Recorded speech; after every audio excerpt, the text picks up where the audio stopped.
He thought her death erased the past. At his pregnant wife's funeral, Caleb Moore stood proud, untouchable, until her best friend stood up and said, "She asked me to read this if she couldn't." The voice that filled the church wasn't alive, but it was honest, and it exposed years of control, an affair he hid in plain sight, and a truth so sharp the room stopped breathing. He tried to stop it. No one let him, because silence isn't weakness, and the truth had waited long enough. Before we begin, take a second to subscribe to the channel, drop a comment telling us where you're watching from, and stay with this story until the end, because the ending changes everything. "Sit down," Caleb hissed through his teeth. Marlo Finch didn't sit. She stood near the front pew, black dress wrinkled from crying, hair pulled back like she hadn't slept in days. Her hands were shaking, but her voice was steady when she spoke. "This won't take long," she said. Caleb stepped forward. "This is not appropriate. There's a service order." The pastor hesitated. The room held its breath. Marlo lifted her phone. "Rachel asked me to do this." A murmur rippled through the church. Caleb felt heat crawl up his neck. "Rachel didn't." "She did," Marlo said softly. "And you know why?" The pastor looked at Caleb, then at Marlo. Then he nodded once and stepped aside. Caleb's mouth opened. No sound came out. For the first time in years, someone didn't listen to him. Rachel Moore had never been loud. She was the kind of woman people overlooked. Brown hair always tied back. Simple clothes. Flat shoes. She worked as a records clerk at a small insurance office downtown. Quiet job, steady hours, no drama. She used to hum while folding laundry. She liked old notebooks and grocery lists written by hand. She kept every birthday card she ever received. Caleb used to say she was low energy. Too soft, he told people. Not very ambitious. What he never said was how much she gave up. Rachel stopped seeing her friends because Caleb said they were a bad influence. She stopped wearing bright colors because Caleb said they made her look cheap. She stopped asking questions because every question turned into a fight.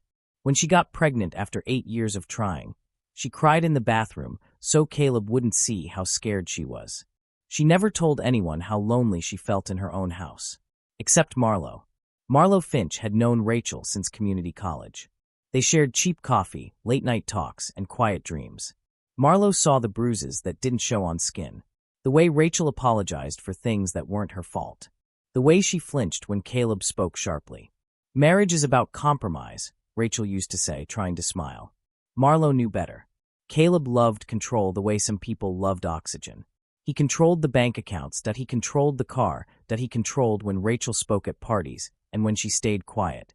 When Rachel got pregnant, he became colder. He started staying late at the gym, started guarding his phone, started telling Rachel she was too emotional when she asked where he'd been. "You're imagining things," he said. "You're hormonal. You should be grateful I put up with this." Rachel believed him, or tried to. 2 months before she died, she fainted in the kitchen. Caleb sighed louder than he rushed to help. "Don't be dramatic," he said while calling an ambulance. Rachel died 3 days later from complications. Their baby didn't survive.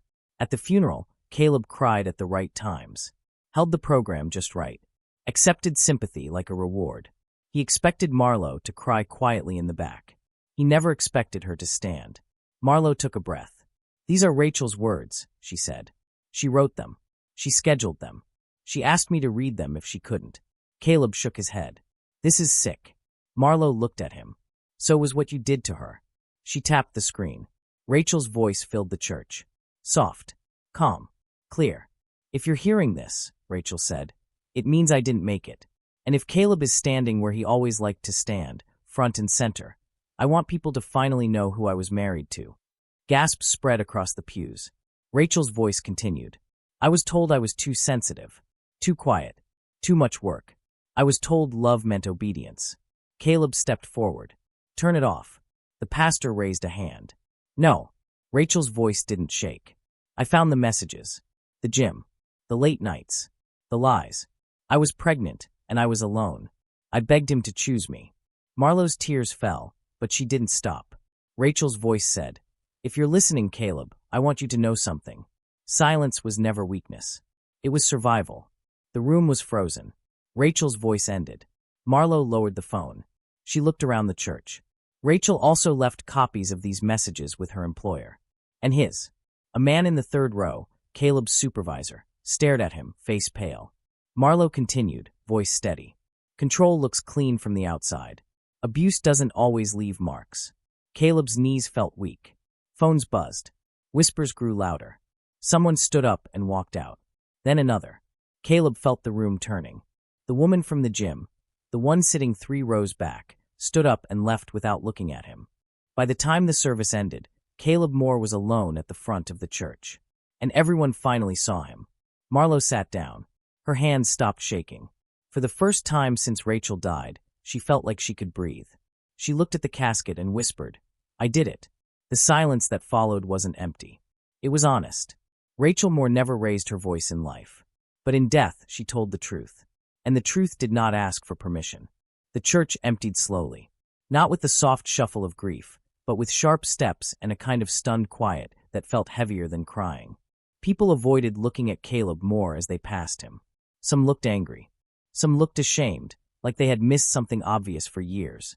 Caleb stayed standing at the front. He didn't follow the casket, that he didn't speak to anyone, that he didn't cry again. His hands hung useless at his sides, fingers twitching like they were searching for something to hold on to. Control, maybe. Or the version of himself everyone used to believe in. Marlowe watched him from the third pew. For a moment, she almost felt sorry for him. Almost. But then she remembered Rachel on the phone at midnight, whispering so Caleb wouldn't hear. She remembered Rachel apologizing for being difficult while holding back tears. She remembered Rachel saying, "I think I disappear a little more every day." And the feeling passed. The call came before the sun went down. Caleb had barely made it home. The house felt wrong without Rachel's shoes by the door. Too quiet. Too empty. For the first time, no one asked him how his day was. His phone buzzed. Unknown number. He answered with irritation still clinging to his voice. "Hello. Caleb Moore," a man said. "This is Grant Holloway from Westbridge Financial." Caleb straightened. "Yes. We're placing you on immediate administrative leave pending review." Caleb laughed once. Short. Sharp. "That's not necessary." "I'm afraid it is," Grant said. Several employees came forward today. The patterns they described matched the materials we received. Caleb's mouth went dry. "What materials?" "You know exactly what I mean." The line went dead. Caleb sat down hard on the couch. For years, he believed reputation was armor. He didn't understand how quickly it could crack. Later that night, he texted Ivy Lorne, the woman from the gym. "We need to talk." The message showed as read. No reply. He called. Straight to voicemail. He tried again. Nothing. Ivy had liked him because he was confident, powerful, untouchable. Now he was just exposed. By midnight, she blocked him. Caleb stared at the screen like it had betrayed him too. Marlowe didn't celebrate. She went back to Rachel's apartment. The small one Rachel kept after she and Caleb moved into his house. Caleb never knew about it. Rachel kept it, just in case. Marlowe sat on the floor, back against the couch, surrounded by boxes Rachel labeled in neat handwriting. Taxes, medical, emails, letters. Rachel had planned quietly. Not with anger. With clarity. Marlowe opened a letter addressed to her. "If you're reading this," Rachel wrote, "it means I didn't get to finish what I started. Thank you for standing up when I couldn't. Please don't carry anger for me. Carry truth." Marlowe pressed the paper to her chest and cried for the first time without holding back. Within days, everything Caleb built began to turn on him. An HR investigation turned into a formal inquiry, that an inquiry turned into a suspension. The suspension turned into a quiet resignation request. No shouting no drama, just doors closing. His co-workers didn't defend him. They recognized the signs Rachel described. The controlling tone, the quiet threats, the way he dismissed women in meetings. Patterns don't stay hidden forever. They wait. Caleb tried to rewrite the story. He told his brother that Marlowe was unstable. He told his mother Rachel was confused. He told himself he was the real victim. But the silence didn't argue back. It just stayed. The house felt too big now. The mirrors too honest. One night, Caleb opened Rachel's closet. He expected emptiness. Instead, he found a notebook tucked behind her coats. He sat on the floor and opened it. Rachel's handwriting filled every page. Simple words. Clear thoughts. Dates. Feelings. Questions she never asked out loud. The last page read, "If you're reading this, you finally listened. I wish it hadn't taken my voice disappearing for you to hear it. Caleb closed the notebook. His hands were shaking. The final blow came quietly. Rachel's life insurance, something Caleb assumed would be his, went into a trust Rachel created months before her death. Marlowe was the executor. Caleb received a letter from the lawyer. No anger, no insults. Just facts. Rachel had protected herself. Caleb stared at the paper for a long time. He had spent years calling Rachel weak. She had outplanned him without ever raising her voice. Marlowe visited Rachel's grave alone one morning. The air was cold. The grass still wet with dew.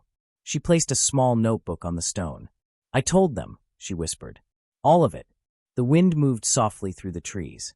Marlowe stood there for a while, then turned to leave. She didn't feel heavy anymore. She felt steady. Months passed. Caleb moved out of the house, sold his car, stopped going to the gym. People stopped asking about him. Marlowe moved into a new place. Smaller. Brighter. She started volunteering at a local women's center. She didn't tell Rachel's story, just listened to others. She learned something important. Strength doesn't always look loud. Sometimes it looks like patience. Sometimes it looks like preparation. Sometimes it looks like truth waiting for the right moment. Rachel Moore was never weak. She was just quiet. And quiet people, when finally heard, can change everything. If this story stayed with you, subscribe to the channel for more real, emotional stories like this. And tell us in the comments, have you ever seen the truth come out too late or just in time?